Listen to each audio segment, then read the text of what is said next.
There are many questions that people have not been able to answer. What happens after we die? Are we alone in the universe? Is there a purpose to life? But by far, the hardest question of them all. What exactly is an anime? This may sound like a ridiculous statement, but it's true. All anime YouTubers, all anime dedicated websites and all anime fans don't actually know what they are talking about. But do not worry, just by watching this video you'll get educated. And if you watch it until the end, I guarantee you'll become slightly more handsome.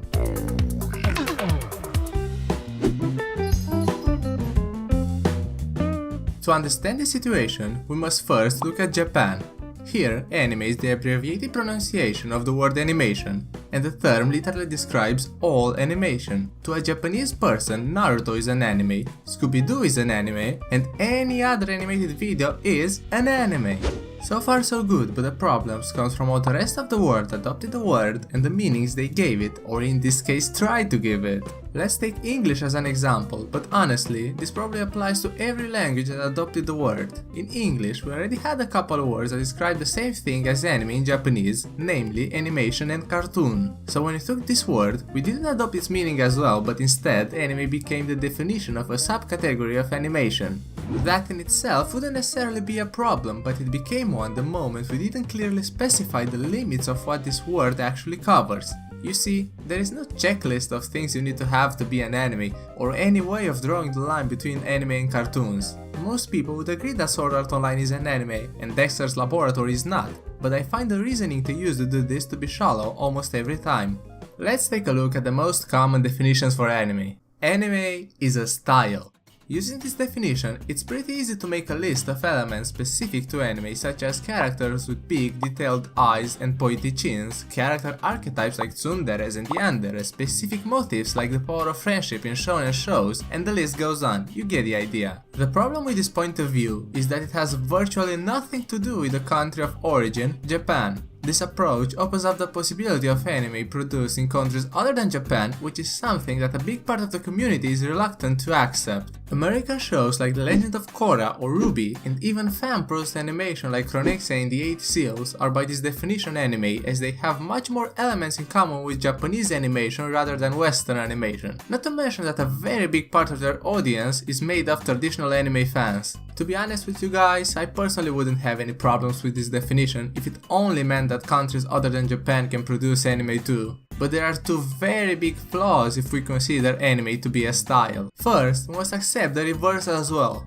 Animations produced in Japan intended for Japanese audiences that don't look anime-like are no longer called anime. Not only will this produce a lot of confusion, but it just narrows the field so much that only generic shows will be considered anime. Animations like Panty and Stocking, which are heavily influenced by Western cartoons, and even shows like Pong the Animation, which just stand out as unique works, can be categorized as anime by this definition. Second, making a list of specific anime characteristics is just ignorant.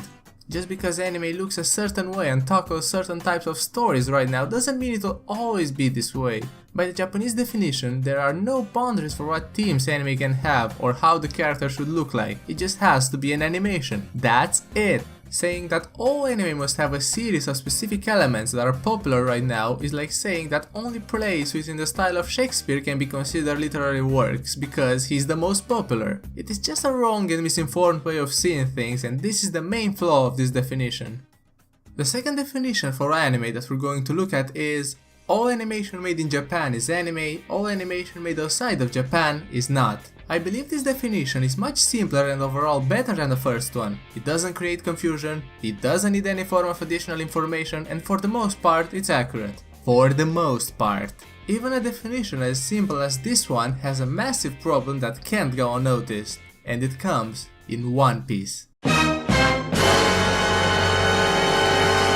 A considerable portion of One Piece is made in the Philippines, which by this definition would make One Piece not an anime. And it's not only One Piece that faces this problem. In fact, many other shows have animation partially done in countries such as Philippines and Korea. I've touched this subject briefly in one of my previous videos about the best anime year of all time, which if you haven't seen it, you can click this iCard to go and watch it. The basic idea is that with every passing year, more and more anime are created, and we've reached a point where either there isn't enough manpower in Japan to animate everything, or the neighbor country alternative is more cost effective. The anime industry has been growing steadily in the past few years, and if this trend continues, it's only a matter of time until there will be more anime made outside of Japan than inside, which renders this definition useless.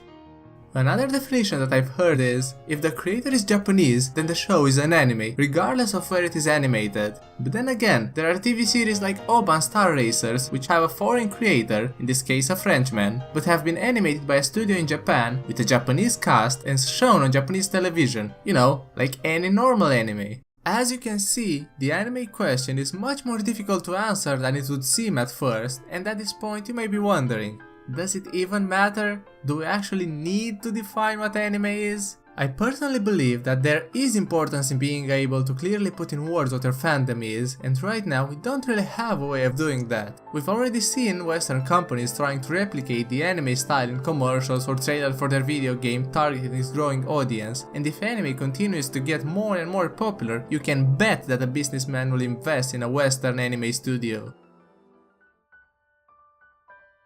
At this moment it may not seem like a big deal, but sometime in the future, when a Western company makes a show that looks and feels exactly like an anime, we'll have to ask ourselves this question: is the show an anime?